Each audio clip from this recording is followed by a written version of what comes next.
रहम नहीं आता है। और इंसान की तख्लीक जब से हुई है, यही मलकुल मौत है, यही हजरत इजराइल है जो जमीन से मिट्टी लेकर गए, इंसान बना। अल्लाह ने उसी दिन ड्यूटी भी लगा दी। परवरदिगार आलम ने फरमाया, खालिक अर्ज़ समा ने फरमाया, ए इजराइल, आज इंसान की तख्लीक के लिए मिट्टी तुम लेकर आए हो, अब कयामत तक के लिए ड्यूटी भी तुम्हारी लगेगी। जब भी किसी का वक्त आएगा रूह निकालने तुम जाओगे। इंसान को मिट्टी से बनाया जा रहा है, इसी मिट्टी में वापस मिलाया जाएगा। और अल्लाह ने कुरान मजीद में फरमा दिया, मिनहा खलकनाकुम व फीहा नुईदुकुम व मिनहा नुखरिजुकुम तारतन उखरा। अल्लाह का ऐलान है, इसी मिट्टी से, इसी जमीन से पैदा किया इंसान को। फरमाया वापस इसी में मिलाया जाएगा। मुकर्रर किसको किया अल्लाह ने? इजराइल अलैहिस्सलाम को। मलकुल मौत उन्हीं को कहते हैं, मौत का फरिश्ता। मौत के फरिश्ते को कभी किसी पर रहम नहीं आता, मगर एक वक्त ऐसा आया, अल्लाह ने फरमाया, ए इजराइल, ऐ मौत के फरिश्ते, लोगों की रूहें निकालना तेरा काम है। तू लोगों की रूहें निकालता है, जिधर चला जाता है कभी किसी पर तुझे रहम नहीं आता है। तू औरतों को बेवा बना दिया करता है, माओं से उनके लाल छीन लिया करता है, लोगों से उनके बुढ़ापे के सहारे छीन लिया करता है, बच्चों को यतीम बना दिया करता है। ऐ इजराइल, ये बता, कभी किसी पर तुझे रहम नहीं आता? मेरे बंदों के पास जाता है, रूहें निकाल लेता है। ये बता, कभी कोई तेरी जिंदगी में ऐसा मौका आया, कभी कोई ऐसा वक्त आया कि तुझे किसी पर रहम आ गया हो? सवाल कौन कर रहा है? खुदा सवाल कर रहा है। ऐ मौत के फरिश्ते बता, कभी रहम आया है किसी पर? कभी रहम आया है किसी पर? हाय हाय हाय। मौत का फरिश्ता जिसे किसी पर रहम नहीं आता, किसी से कभी इजाजत नहीं मांगता मौत का फरिश्ता। कभी ऐसा हुआ आपके पड़ोस में, आपके मोहल्ले में, आपके शहर में, आपके अतराफ में, ये कहीं तुमने सुना कि मौत का फरिश्ता आया तो हो, मगर उसने देखा हो कि इसके छोटे छोटे बच्चे हैं, कौन इनकी परवरिश करेगा, तो रहम आ गया हो, वापस चला गया हो? नहीं। जब जिसका वक्त आ जाता है उसे फिर मोहलत नहीं दी जाती है। अल्लाह ने तो कुरान मजीद में फरमा दिया, इज़ा जाअ अजलुहुम ला यस्तअखिरून साअतन वला यस्तक़दिमून। जब मौत का वक्त आ जाता है, जब सांसें पूरी हो जाती हैं, फिर एक लम्हा आगे नहीं होता, एक लम्हा पीछे नहीं होता, मुकर्ररा वक्त पर मौत आ जाती है, मोहलत नहीं मिलती। तो मौत का फरिश्ता आता है तो फिर ये नहीं कहता कि इसके बच्चों की परवरिश कौन करेगा, ये जवान है औरत, इसके शोहर की अगर रूह निकाल लूंगा, ये मर जाएगा तो ये बेवा हो जाएगी जवानी में, तो इसकी फिक्र मलकुल मौत को नहीं है।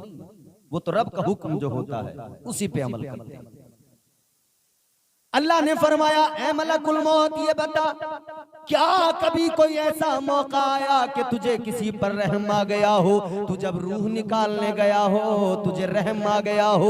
अर्ज करने लगे मलकुल मौत, या अल्लाह, मेरे साथ में दो मामले ऐसे हुए, ऐ मेरे परवरदिगार, ये मसनवी के अंदर मौजूद है हिकायत। अल्लाहु अकबर, गौर करो मेरे अजीजों। मलकुल मौत अर्ज करने लगे, या अल्लाह, दो मौके आए जब मैं रूह कब्ज करने के लिए गया, जब मैं जिस्म से रूह निकालने के लिए गया, तेरा हुक्म आ गया, मैं पहुंच गया। या अल्लाह, एक मर्तबा में पहुंचा, एक कश्ती तैर रही है पानी के अंदर, एक कश्ती पानी में है, मुसाफिर उसके अंदर बैठे हुए हैं कि अचानक समंदर के अंदर तूफान आ गया।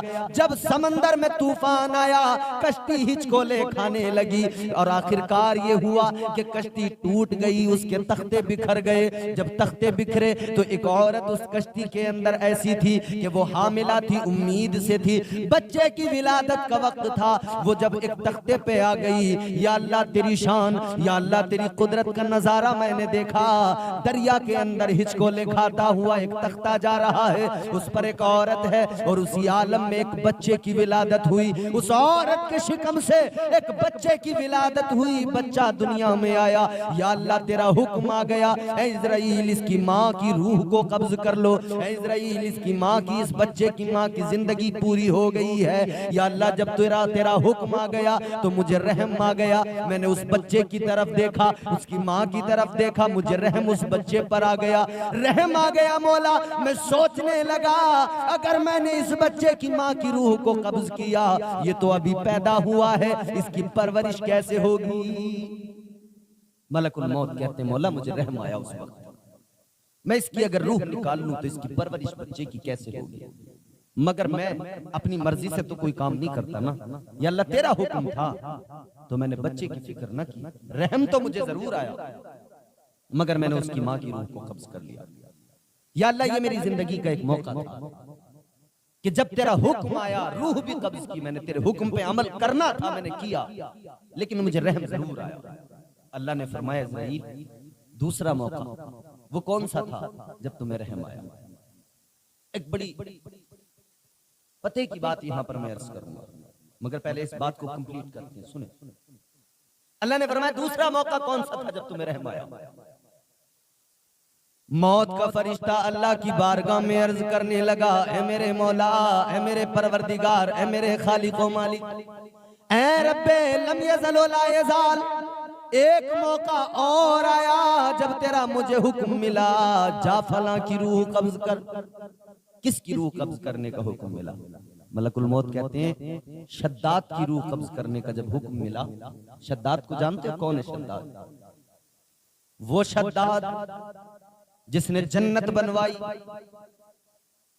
बड़ा उसके पास मालो दौलत अल्लाह ने दी थी, मालो दौलत नवाजा था अल्लाह ने। उसने जन्नत के बारे में सुना था, जन्नत के नजारों के बारे में सुना था, दौलत थी भरपूर, बादशाह था, हुकूमत थी, ताकत थी। तो ख्याल आया कि मैं जन्नत बनाऊं। सोना चांदी के अंदर महल बनाए गए, दूध की नहरें बहाई गई, शहद की नहरें बहाई गई, जन्नत बनाई जा रही है। उसने सुना था कि जन्नत में हूरें भी रहती हैं, तो उसने मुल्क भर की तमाम खूबसूरत लड़कियों को जमा कर लिया। सारे मुल्क के अंदर जो सबसे ज्यादा हसीन लड़कियां थी, सबसे ज्यादा खूबसूरत लड़कियां थी, उन सबको लाकर अपनी जन्नत में रख दिया। ये तसव्वुर कि जन्नत में हूरें रहती हैं, उसने लड़कियों को लाके रखा कि ये हूरों के कायम मकाम है। गिलमान का भी जिक्र है ना, जन्नत में गिलमान भी मौजूद है। इसने सारे मुल्क के जवान लड़के, नाबालिग, खूबसूरत, उन सबको जमा किया, पूरे मुल्क के अंदर से लाए गए और उन सबको लाकर अपनी जन्नत में रखा। कीमती लिबास पहनाए, कीमती लिबास से आरास्ता किया, खुशबुएं लगाई गई, बड़ा इंतजाम हुआ। अलगरज वो जन्नत तैयार हो गई। बड़ा पैसा लगाया, बड़ी दौलत लगाई, बड़ा माल लगाया, सारा खजाना लगा दिया। ड्रीम प्रोजेक्ट जिसे कहते हैं ना, वो था उसका। आज भी हमारे यहाँ लोग करते हैं ना, क्या मेरा ड्रीम प्रोजेक्ट ये है मैं एक शहर आबाद करूं, मेरा ड्रीम प्रोजेक्ट ये है कि मैं एक ऐसी बिल्डिंग बनाऊं, एक ऐसी इमारत बनाऊं, उसके अंदर ये हो, ये तमाम सहूलियात। आदमी सोचता रहता है। उसका भी ड्रीम प्रोजेक्ट था कि मैं जन्नत बनाऊं और हर चीज जन्नत के अंदर रखूं, मेवाजात हो, जन्नत के अंदर दूध की नहरें हो, शहद की नहरें हो, सब कुछ किया उसने। दौलत थी, ये दौलत वाले मालदार लोग, अमीर लोग समझते सब इनके कंट्रोल में। याद रखना, दौलत पे नाज करने वालों, दौलत पे घमंड करने वालों, तुम समझते हो सब तुम्हारे कंट्रोल में है, जैसे तुम चाहोगे वैसा होने लगेगा। मगर याद रखना, सबसे बड़ी ताकत का नाम अल्लाह है। वो मेरा रब है, वो सुपर पावर है, कायनात को बनाने वाला खुदा। सारे दुनिया को, सारे जमाने को वजूद बख्शने वाला खुदा, सारी कायनात की तमाम तर रौनकें उसी रब ने पैदा की है, सब उसके कंट्रोल में है। तुम ये ना समझा करो तुम्हारे कंट्रोल में है, लेकिन याद रखना तुम्हारे कंट्रोल में कुछ भी नहीं है। जब अल्लाह चाहे दुनिया को तहस नहस कर दे, अल्लाह जब चाहे दुनिया वीरान हो जाए। हजरत नूह अलैहिस्सलाम के जमाने में तूफान आया, ऐसा तूफान आया सारी दुनिया तहस नहस हो गई। तो सबसे बड़ी ताकत का नाम अल्लाह है। ये दौलत वाले जो अकड़ के चलते हैं ना, समझ लें, जान लें, वो किसी शायर ने बड़ी प्यारी बात की, ये से लोग कभी तूफान से ताकत छीन लेता है। दिल पे लिखना इन अशआर को, एक एक मिसरे को दिल की तख्ती पर लिख लेना, याद रखना। दिए से लोग कभी तूफान से ताकत छीन लेता है, वो जालिम बादशाहों से हुकूमत छीन लेता है। बहुत ही सादगी से तुम गुजारो जिंदगी अपनी, हवा में उड़ने वालों से वो शोहरत छीन लेता है। वो अपने नेक बंदों को कभी रुसवा नहीं करता, वो अपने नेक बंदों को कभी रुसवा नहीं करता, मगर भटके हुए लोगों से जन्नत छीन लेता है। तो याद रहे, अपनी औकात इंसान को याद रखनी चाहिए कि सबसे बड़ी ताकत का नाम अल्लाह है, सबसे बड़ी पावर का नाम अल्लाह है। जो चाहे कर लो, जितना चाहे जोर लगा लो। लोग समझते हैं हम दुनिया को काबू में कर लेंगे, दुनिया को अपनी मुट्ठी में कर लेंगे, जैसा चाहेंगे वैसा करेंगे, सब हमारे कंट्रोल में होगा। नहीं हो सकता, इसलिए कि अल्लाह ने कुरान में ऐलान कर दिया, इंसान तो क्या सारी दुनिया के जिन्नात भी साथ आ जाएं फिर कोशिश कर लें। परवरदिगार आलम ने कुरान मजीद में फरमाया, या माशरल जिन्नि वल इंसी इन इस्तताअतुम अन तनफुदू मिन अक़तारिस समावाति वल अर्द फनफुदू ला तनफुदूना इल्ला बिसुल्तान।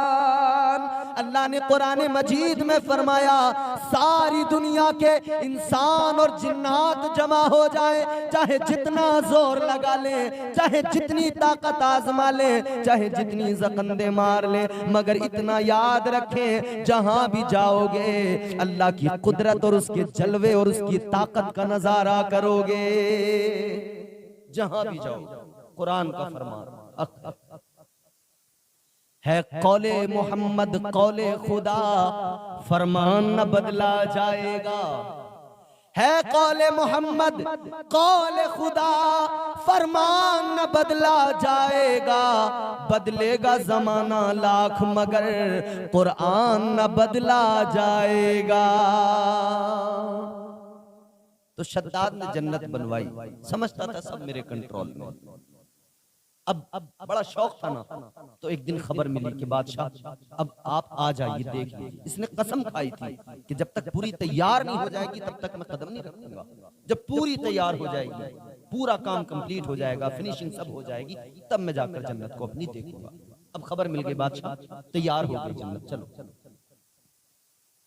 अब ये शद्दाद चला जन्नत देखने के लिए, काफिला निकला, अल्लाह लश्कर के साथ में निकला, जन्नत का नजारा करने जा रहा है, अपनी बनाई जन्नत देखने जा रहा है। रास्तों को सजा दिया गया, बड़ा अच्छा इंतजाम है, बादशाह जा रहा है। आज भी अगर कोई वजीर चले, कोई मिनिस्टर चले, कोई मुल्क का वजीर आजम चले, उसके लिए बड़े इंतजाम होते हैं लोगों। वो भी बड़ा ताकतवर बादशाह था, उसके लिए भी इंतजाम हुए। रास्तों को सजाया गया, रास्तों को सजाकर बादशाह का इस्तकबाल किया गया। चलो बादशाह अपनी जन्नत का नजारा कर लो। चल पड़ा बादशाह, पहुंच गया अपनी जन्नत के करीब, देखा रश कर रहा है, फख्र कर रहा है और घमंड भी पैदा हो गए, मैंने जन्नत बनाई है। मगर जन्नत का कोई बदल है दुनिया में? कोई पैदा हुआ है जो जन्नत का बदल ला सके? हाय, जन्नत तो अल्लाह ताला ने बनाई है, बड़ी खूबसूरत जगह है। कभी अगर जन्नत के हुस्न पे बात करने लगे, ये एक मुकम्मल उन्वान है, इंशाअल्लाह कभी इस पर बात करेंगे और मुकम्मल जन्नत के उन्वान पर बात होगी। जन्नत है क्या, इसकी खूबसूरती क्या है, जन्नत की रानाइयां कैसी हैं, इसका हुस्न कैसा है। शद्दाद ने देखा सामने जन्नत करीब पहुंचा और करीब गया, बड़ी आरज़ुएं दिल में, बड़ा शौक अपनी बनाई जन्नत को देखने का। मलकुल मौत कहते हैं या अल्लाह, जब शद्दाद ने पहला कदम अपनी जन्नत के अंदर रखा था, एक कदम उसका बाहर था, एक उसने दरवाजे के अंदर रख दिया था, या अल्लाह उसी वक्त तेरा हुक्म आ गया कि इसकी रूह को कब्ज करना, इसका वक्त पूरा हो गया। ऐ परवरदिगार, ऐ रब्बे लम यज़ल व ला यज़ाल, मैं पहुंच गया शद्दाद की रूह कब्ज करने के लिए। मैंने देखा एक पैर शद्दाद का जन्नत में, एक बाहर। या अल्लाह, उसने सारी जिंदगी की कमाई लगा दी, सारी दौलत लगा दी, सारी सल्तनत का खजाना लगा दिया। बड़ा शौक था उसके दिल में, एक कदम अंदर एक बाहर था। तेरा हुक्म आ गया मौला, मैं रूह कब्ज करने गया। या अल्लाह, हुक्म तेरा था, ए परवरदिगार, मैंने तेरे हुक्म पे अमल किया, लेकिन मौला मुझे उस वक्त में शद्दाद पे रहम आया। इसलिए रहम आया कि इसने इतने शौक से बनाई, एक बार देख तो लेता, इतनी तो मोहलत मिलती कि एक बार अपनी बनाई जन्नत देख लेता। कहते मौला मुझे उस वक्त शद्दाद पर रहम आ गया, मैंने रूह कब्ज की। अल्लाह, मैंने रूह कब्ज की शद्दाद की, तेरा हुक्म था, तेरे हुक्म पे अमल किया, मगर मुझे उस पर रहम आया। अर्ज करने लगे मलकुल मौत, या अल्लाह, दो मौके आए, दो मौके आए जब मुझे रहम आया।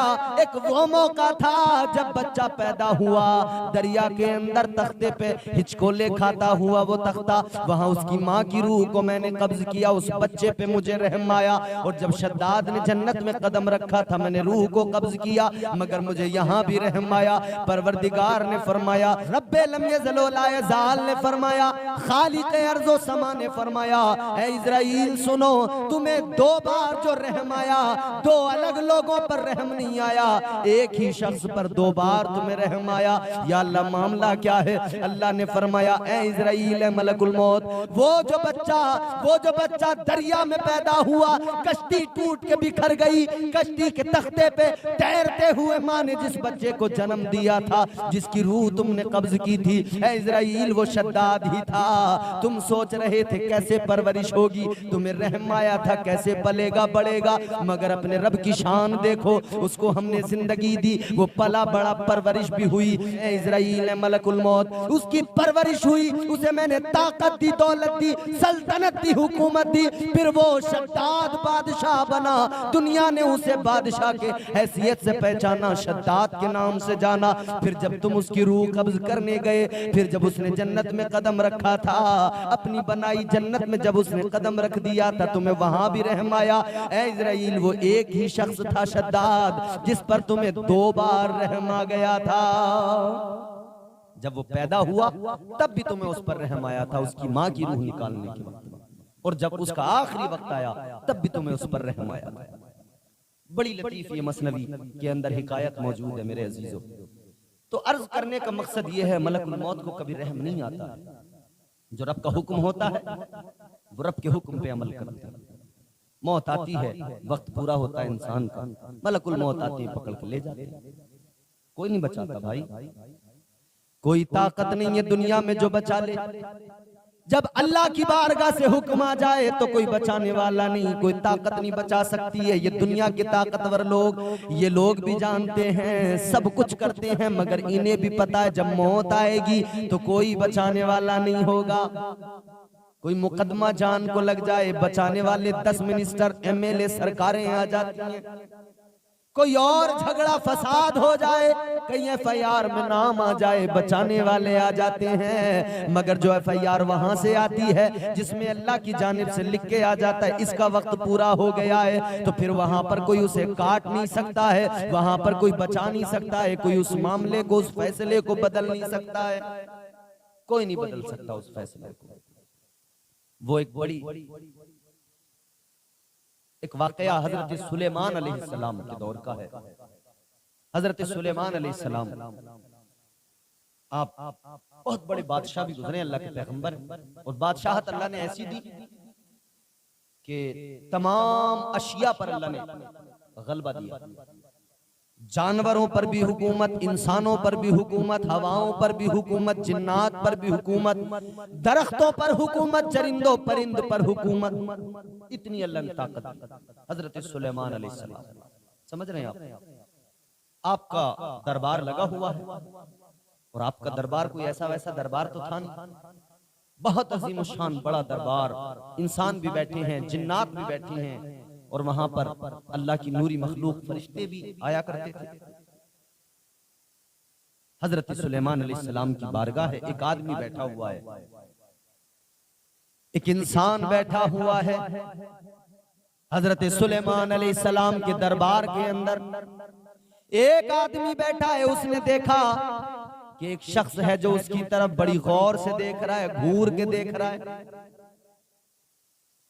जब दरबार खत्म हुआ तो वो इंसान हजरत सुलेमान अलैहिस्सलाम के पास आया, कहने लगा, हुजूर, अल्लाह के पैगंबर, ये जो एक इंसान बैठा था, एक आदमी बैठा था आपके दरबार में, मुझे बड़े घूर के देख रहा था। मेरी तरफ जो निगाहें थी इसकी बड़ी अजीब सी निगाहें थी, मैं समझ नहीं पाया क्यों मुझे ऐसे देख रहा है, बड़ी नजरें जमा के देख रहा था।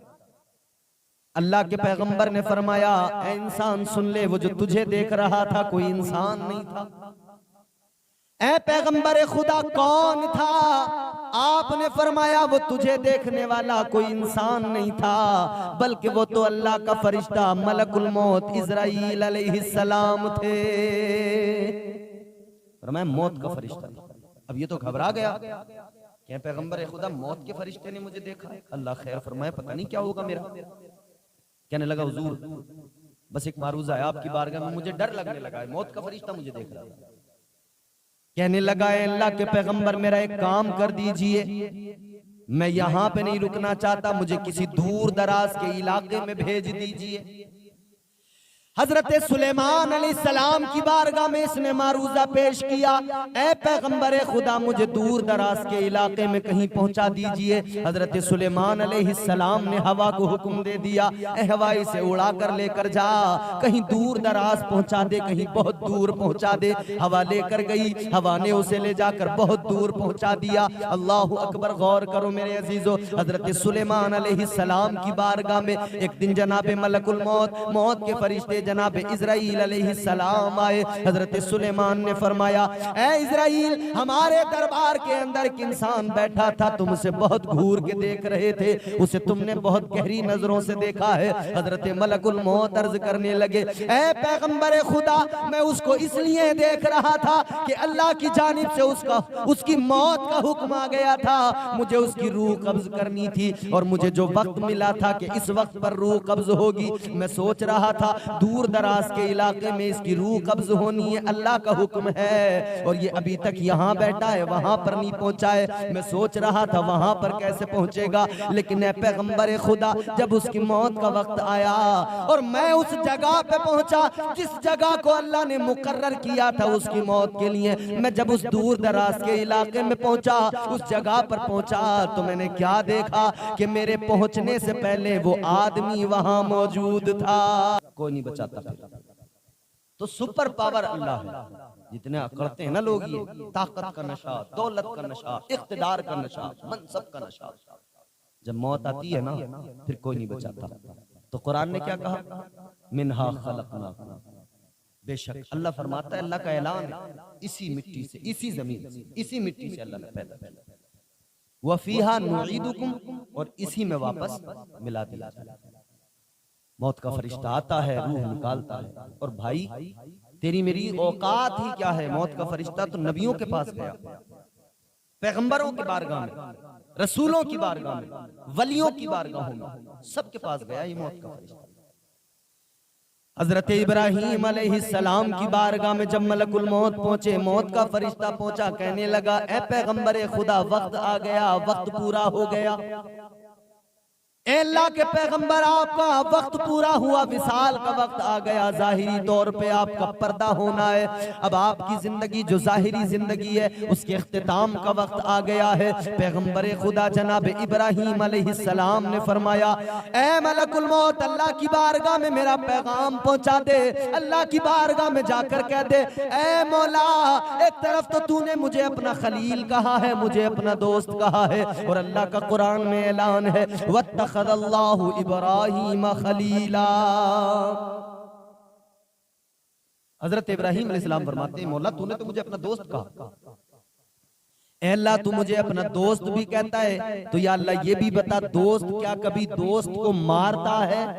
यार कभी यार को मारता नहीं है, दोस्त कभी दोस्त को मारता नहीं है। अल्लाह ने जवाब में फरमाया, ए मेरे दोस्त, ए मेरे खलील, ऐ इब्राहिम सुनो, बात तो सही है, तुम मेरे दोस्त हो, तुम मेरे खलील हो, तुम कहते हो दोस्त दोस्त को नहीं मारता, यार यार को नहीं मारता, मगर ए पैगंबर खुदा, ए मेरे पैगंबर, ए मेरे नबी, मैंने तुम्हें रिसालत दी, नबूवत दी, मैंने तुम्हें खलील का लक़ब दिया, तुम्हें इज्जतों का ताज अता किया, मगर ये बताओ इब्राहिम, अगर दोस्त दोस्त से मिलना चाहे, अगर यार यार से मिलना चाहे, यार को मिलने के लिए बुलाए, मुलाकात का मामला हो, तो यार मिलने से कभी इनकार भी नहीं करता है। तो मौत का फरिश्ता तो नबियों की बारगाह में पहुंचा। हजरत इब्राहिम अलैहिस्सलाम की बारगाह में जब मौत का फरिश्ता पहुंचा ना, हजरत इब्राहिम अलैहिस्सलाम ने फरमाया कि मैंने तुमसे ये कहा था, एक मौका आया था कि हजरत इब्राहिम अलैहिस्सलाम ने फरमाया था मलकुल मौत से कि तुम जब मेरी रूह कब्ज करने आओ तो मुझे पहले खबर देना, पहले इत्तिला देना, ताकि मैं खबरदार हो जाऊं, तैयार हो जाऊं। लेकिन जब मौत का फरिश्ता आ गया, जब मलकुल मौत आ गए, कहा पैगंबर खुदा मैं आ गया, रूह कब्ज करने आया हूं, तो अल्लाह के पैगंबर ने फरमाया, तेरा मेरा तो वादा हुआ था, बात तय हुई थी कि आने से पहले खबर भेजोगे, आने से पहले इत्तिला दोगे। अल्लाह अकबर कहने लगे मलकुल मौत, ए पैगंबर खुदा, मैंने तो आपको खबर भेजी है, यूं ही नहीं आ गया, 3 खबरें भेजी, 3 बार इत्तिला दी। हजरत इब्राहिम ने फरमाया कौन सी इत्तिला, मुझे कोई खबर नहीं मिली। कहने लगे मलकुल मौत, ए पैगंबर खुदा, 3 खबरें मैंने भेजी, 3 बार मैंने पैगाम भेजा, 3 बार इत्तिला दी, कब कब इत्तिला दी? मलकुल मौत कहने लगे, ए पैगंबर खुदा, हर आदमी को 3 बार खबरदार करता हूँ, 3 खबरें भेजता हूँ। पहली खबर ये होती है जब वो बच्चा है, बच्चे से बड़ा हो जाता है, पहली खबर कि तू अब बच्चा नहीं रहा, बड़ा हो गया, अब जिंदगी का सफर शुरू हो गया, अब हर दिन तू अपनी मौत की तरफ आगे बढ़ रहा है। ये पहली खबर है। दूसरी खबर फरमाया, दूसरी खबर ये देता हूं, दूसरी खबर ये मिलती है, दूसरी बार इत्तिला दी जाती है, सारे काले बाल सफेद हो जाते हैं, खबरदार किया जाता है, इत्तिला दी जाती है, होशियार हो जाओ, खबरदार हो जाओ, सारे काले बाल अब सफेद हो गए, अब सियाही चली गई, सफेदी आ गई, अब जान लो हर दिन तुम मौत के करीब जा रहे हो। कहते हैं ये दूसरी खबर है। यार इंसान को मिलती है खबर। हमारे यहाँ लोग जब सफेदी आती है ना, तो हमने तो अक्सर लोगों को, बाज लोगों को ये देखा है कि वो बजाय सुधरने के और बिगड़ने लगते हैं। सफेदी आ रही है और ज्यादा बिगड़ने लगे लोग। पहले अगर चुगली कम करता था, सफेदी आने के बाद ज्यादा करने लगा, गीबत कम करता था, सफेदी आने के बाद ज्यादा करने लगा। ऐसे लोग देखे गए। और वो किसी ने बड़ी अच्छी बात कही है, सौदागर मगर तर्जे खरीदारी नहीं आई है, सौदागर मगर तर्जे खरीदारी नहीं आई, सफेदी आ गई लेकिन समझदारी नहीं आई। मतलब बुढ़ापा आ गया मगर समझदारी नहीं आई, बल्कि समझ, अकल ऐसा लगता है कि और ज्यादा जायल होने लगी। Awesome. Awesome. Awesome is for everyone. तो लोग मतलब अजीब अजीब हरकतें करने। अभी तो सोशल मीडिया का दौर है, हम देख रहे हैं कई लोग बाल सफेद हैं, दाढ़ी भी सफेद है, सर के बाल सफेद है, बुढ़ापा है, मगर बजाय अल्लाह अल्लाह करने के नाच रहा है बुढ़ा, बजाय अल्लाह अल्लाह करने के नाच गाने में लगे। अजीब बात है, अक्ल मारी गई। एक दूसरे की गिबतें कर रहे हैं, अपने इमामों की गिबतें कर रहे हैं। तो ये हालात है हमारे मुआशरे के। भाई अपने आप को बदलने की जरूरत है। मौत का फरिश्ता अल्लाह के नबी जनाब इब्राहीम अलैहिस्सलाम की बारगाह में अर्ज करने लगा, ए पैगंबर खुदा, दूसरा मौका दूसरी बार खबरदार किया जाता है, इत्तला दी जाती है, सारे काले बाल सफेद हो गए मुकम्मल। अब मौत का वक्त करीब आ रहा है, अल्लाह का खौफ दिल में पैदा कर लो, डर जाओ अल्लाह से। अब तो मौत को याद कर लो, अब तो अपनी मौत का खौफ दिल में रखो। का तीसरी बार कौन सी खबर दी? का तीसरी खबर यह है, जवानी चली गई, बुढ़ापा आ गया। जवानी में ताकत थी, ताकत के ज़ोम में टहला करता था, ताकत के ज़ोम में कभी किसी को कुछ नहीं समझा। जवानी में ताकत थी, जिस्म में तवानाई थी, अपनी ताकत पे इतराता था, अपनी ताकत पे घमंड किया करता था। मगर अब बुढ़ापा आ गया, जवानी चली गई। अब तक तो जवानी में कमर सीधी थी, मगर जब बुढ़ापा आया कमर झुक गई। अब जवानी में जो ताकत थी वो ताकत न रही। पहले दौड़ता था, अब चला नहीं जाता है। अब तो लाठी का सहारा लेके चलता है, बैसाखी का सहारा लेके चलता है। ये तीसरी मर्तबा इत्तला दी जाती है, खबरदार किया जाता है कि खबरदार हो जाओ, अब तुम्हारी मौत का वक्त आ गया है। जवानी चली गई, बुढ़ापा आ गया। मगर यहाँ तो बूढ़े हमने देखे गालियां दे रहे हैं, दन गालियां दे रहे हैं बुढ़ापे में। खूब तबीयत से गालियां और नाचना गाना फहाशी में बूढ़े लगे हुए। तो जब ये बूढ़ों के हालात होंगे तो इनके घरों में इनके जवान बेटों का क्या आलम होगा? वो कैसे सही रास्ते पर आएंगे? खैर, अल्लाह माफ फरमाए। तो मौत का फरिश्ता पहुंचता है और खबर अल्लाह की जानिब से हर इंसान को मिलती है, दी जाती है, खबर इत्तला दी जाती है। मौत को बंदे को याद रखना चाहिए कि मरना हमेशा बंदा याद रखे। उम्मुल मोमिनीन हजरत आयशा सिद्दीका रदियल्लाहु ताला अन्हा, मेरे नबी की प्यारी बीवी, मेरे मुस्तफा की प्यारी ज़ौजा, उम्मत की माँ, उम्मुल मोमिनीन जनाब हजरत आयशा सिद्दीका, सिद्दीक की बेटी सिद्दीका रदियल्लाहु ताला अन्हा आका की बारगाह में अर्ज करने लगी, या रसूल अल्लाह, एक सवाल है आका, एक बात मालूम करना है। मेरे आका ने फरमाया, बोलो आयशा। कहने लगी, या रसूल अल्लाह, आपकी उम्मत में क्या कोई ऐसा आदमी भी है, क्या कोई ऐसा शख्स भी है जो कभी मैदान जंग में नहीं गया, कभी जिहाद में नहीं गया, तलवार की इज्जत में नहीं आया, मैदान जंग में शहीद नहीं हुआ, मैदान जिहाद में इस्लाम के लिए लड़ते हुए शहीद नहीं हुआ? ऐसा आदमी के मैदान जिहाद में इस्लाम के लिए लड़ते हुए शहीद तो नहीं हुआ, मगर अल्लाह उसे मर्तबा शहादत का अता फरमाए। या रसूल अल्लाह, कोई शख्स ऐसा है मैदान जिहाद में शहीद तो नहीं हुआ, दुश्मन से लड़ते हुए इस्लाम की खातिर, मगर फिर भी अल्लाह उसे मर्तबा शहादत का अता करे? हुजूर ने फरमाया, हाँ आयशा, मेरी उम्मत में ऐसे लोग भी हैं।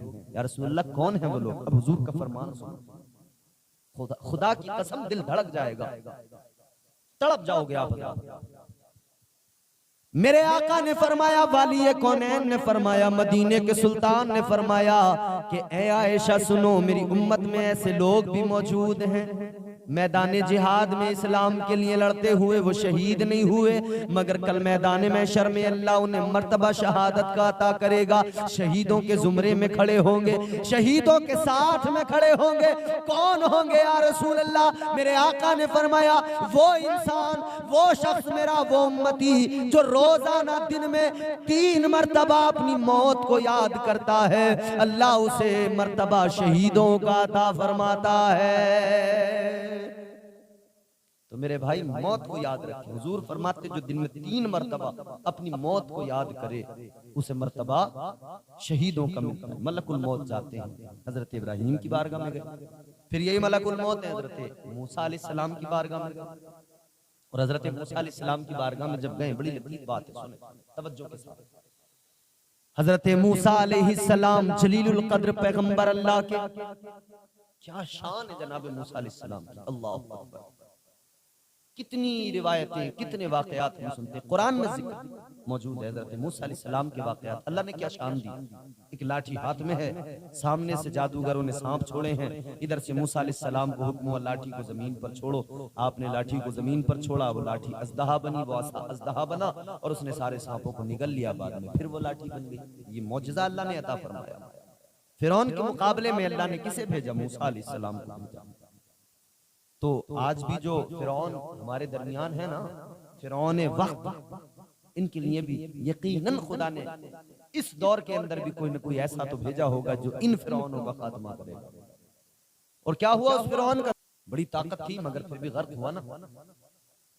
हजरत मूसा अलैहिस्सलाम की बारगाह में मौत का फरिश्ता आया, बस आकर कहा कि ए पैगंबर खुदा, मौत का वक्त आ गया आपकी, मैं रूह कब्ज करने आया हूं, आपको जलाल आ गया, गुस्सा आया, जलाल आया, आपने मलकुल मौत के मुंह पे तमाचा मारा, ऐसा थप्पड़ मारा खुदा की कसम आंख निकल कर बाहर आ गई। हाथ पर आंख को लिया, अल्लाह की बारगाह में पहुंचे, मौला कहां भेज दिया या अल्लाह, किसके पास भेज दिया? उसने तो मुझे थप्पड़ मार दिया, आंख बाहर निकाल दी। मौला ए मेरे परवरदिगार, ये आंख निकाल दी। अल्लाह ने आंख को अपनी कुदरत से दुरुस्त किया और अल्लाह ने फरमाया जाओ जाओ मेरे मूसा के पास जाओ, जाकर कहो ए मूसा, ए पैगंबर खुदा, क्या तुम अभी तुम दुनिया में और रहना चाहते हो? अगर बात ऐसी है तो एक जानवर बैल की पुष्ट पर हाथ रखो, जितने बाल तुम्हारे हाथ के नीचे आएंगे तुम्हें अल्लाह उतने सालों की जिंदगी अता फरमाएगा। हजरत मूसा की बारगाह में फिर मलकुल मौत आए, रब का पैगाम सुनाया। आपने फरमाया कि अल्लाह मुझे जिंदगी तो तवील दे देगा, मगर ये बताओ जब वो मेरी उम्र भी पूरी हो जाएगी फिर क्या होगा? मलकुल मौत कहने लगे फिर मैं आऊंगा, फिर रूह कब्ज करूंगा। तो अल्लाह के पैगंबर ने फरमाया कि फिर भी आना है तो फिर अभी अपना काम कर लो।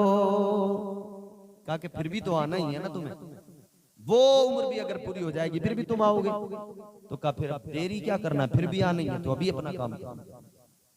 सबके पास हजरत नूह अलैहिस्सलाम, अल्लाह अकबर, हजरत नूह अलैहिस्सलाम की उम्र के बारे में फरमाया गया कि तकरीबन 918 साल आपने तबलीग की है, 918 साल तबलीग।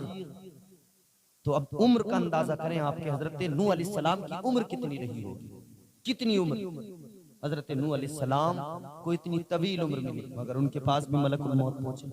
तो आपने फरमाया कि इतनी जल्दी आ गए? कहा हुजूर जल्दी कहां आया, इतनी तवील उम्र अल्लाह ने आपको दी है।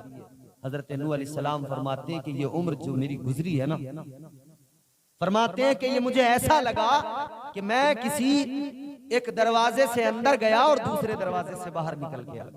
किसी घर के एक दरवाजे से घुसो अंदर और दूसरे से बाहर निकल के आ जाओ, कितना वक्त लगता है? फरमाते हैं मुझे ये सारी जिंदगी की उम्र ऐसे लगी कि एक दरवाजे से मैं अंदर गया हूं और दूसरे से निकलकर बाहर आ गया।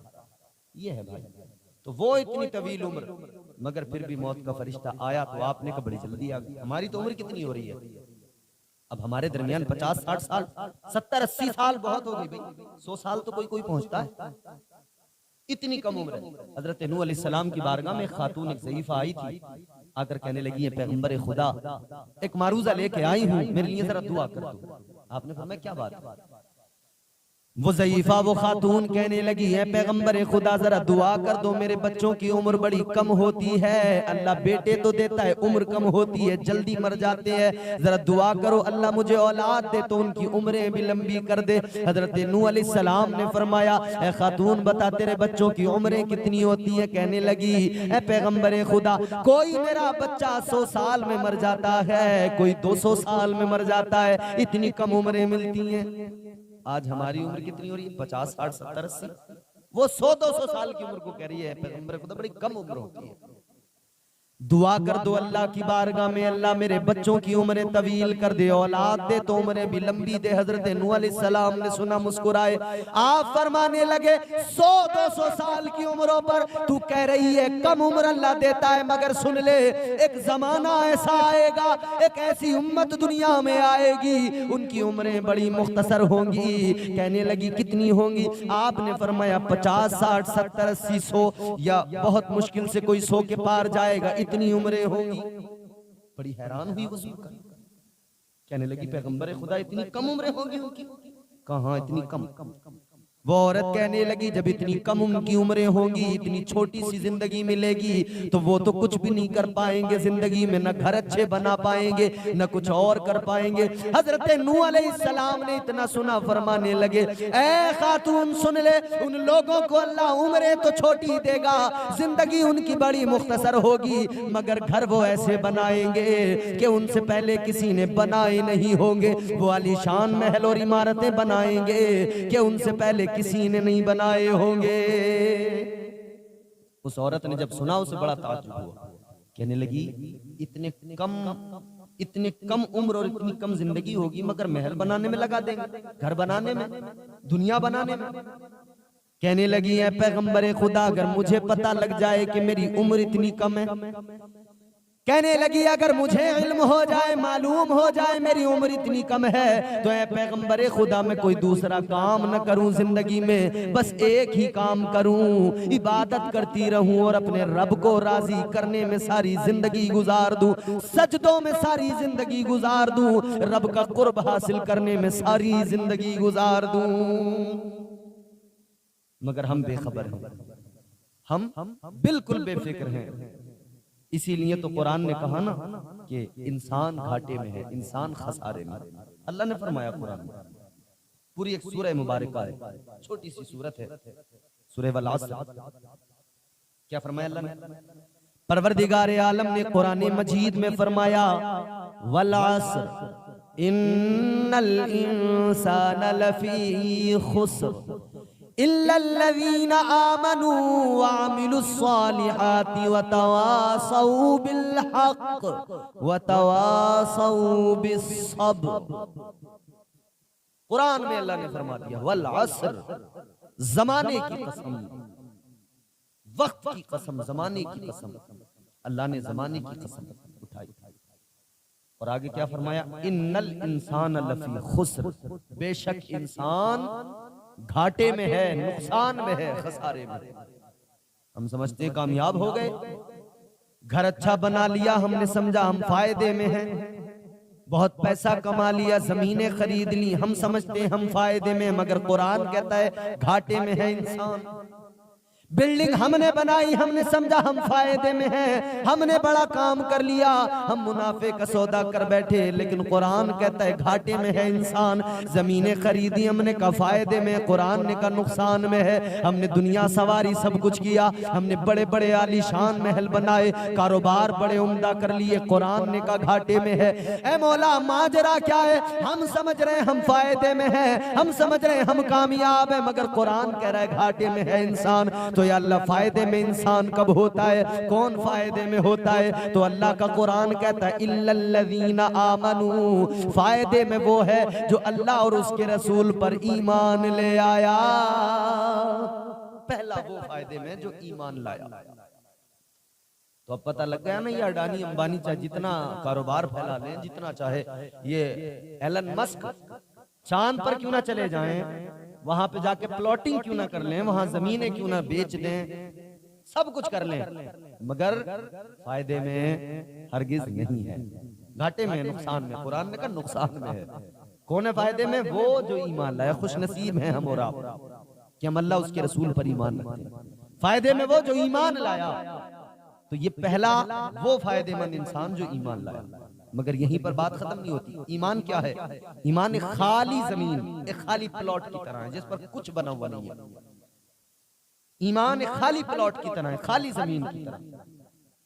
तो वो इंसान जिसके पास में ईमान की दौलत तो है, मगर ये ईमान खाली जमीन की तरह है, खाली प्लॉट की तरह, इस पर मकान कोई नहीं बना, बिल्डिंग कोई नहीं बनी, इमारत कोई नहीं बनी। तो अब दूसरा फायदे वाला इंसान वो कि ईमान की जमीन तो मिल गई, अब इस पर वो बिल्डिंग भी तैयार करे, इस पर वो इमारत भी तैयार करे। कौन सी इमारत? फरमाया गया वामिलुस्सालिहात, आमाले सालिहा की इमारत तैयार करने वाला फायदे में है। जिसने नेक अमल किए, ईमान की जमीन पर आमाले सालिहा की बिल्डिंग बनाई, नमाज रोजा तकवा और तहारत को इख्तियार किया, सजदों को इख्तियार किया, रब का कुर्ब हासिल किया, ईमान की जमीन पर अमल की बिल्डिंग बना ली, अमल की इमारत तैयार कर ली, वो इंसान फायदे में है।